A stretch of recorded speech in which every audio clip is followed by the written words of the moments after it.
Congressmember Lee, as you hear this description that the U.S. is the greatest cause for security on the ground, that it's allying with these notorious drug lords, that it is the most violent spring so far, that actually each year is more violent than the year before. You mentioned the legislation of Congressmember Woolsey. Is the Progressive Caucus, or individually Congress members, going to introduce immediate legislation to withdraw from Afghanistan? And have you spoken to President Obama?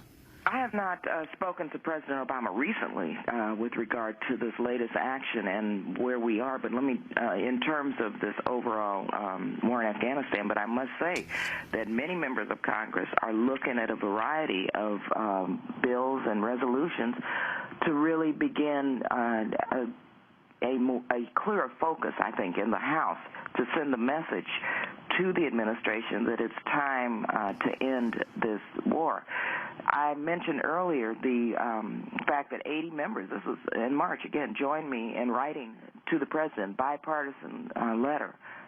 Also, many resolutions that I've introduced calling for fencing in the funding, no more combat operations, and I'm a member of the Appropriations Committee, and we have, not been able to build enough. The critical mass has not been built yet, but I think that's why this petition drive is so important, because once that critical mass is there, then I think you'll see more members signing on. But I think we have at least 100, 110 members who are willing and who are where I am on this, progressives and others. Also, I must remind you that at the most recent Democratic National Committee meeting, I'm a member of the DNC. The DNC unanimously endorsed my resolution calling, and it was a very strong resolution, calling for a significant reduction beginning in July as a beginning of the end of our military engagement. And so this is not going to happen tomorrow, Amy. It's a very difficult and lengthy process, but the drumbeat is being heard, I believe, here in Congress. And again, the petition drive and what you are doing to get the word out so people understand the impact and implications of this moment. I can't overstate how important this is for our democracy, because the people in this country, every poll has shown that, over 65, 70% now, the public is war-weary, and they understand that we need to bring our young men and women out of harm's way. They perform valiantly and well. They've done everything we've asked them to do, and now it's time to bring them home. And the justification that people like Steve King of Iowa tweeting, what does President Obama have to say about waterboarding now, suggesting that that's how information was gotten to find Osama bin Laden. Well, Steve King's perspective is what it is.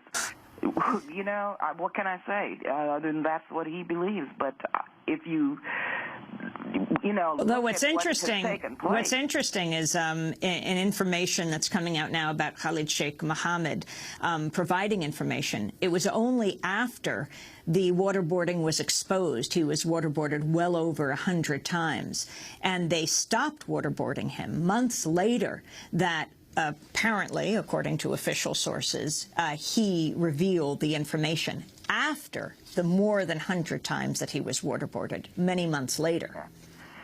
Clearly, waterboarding and all of these tactics, and we all know that those are tactics that generally don't work. And I think you just stated the case and made the case for why that doesn't make any sense. I think the president and Leon Panetta, the director of the CIA, they fortunately did, I think, in some respects, change some of these tactics after they were elected from the Bush administration. And so it's important to recognize that and to recognize how this action was achieved.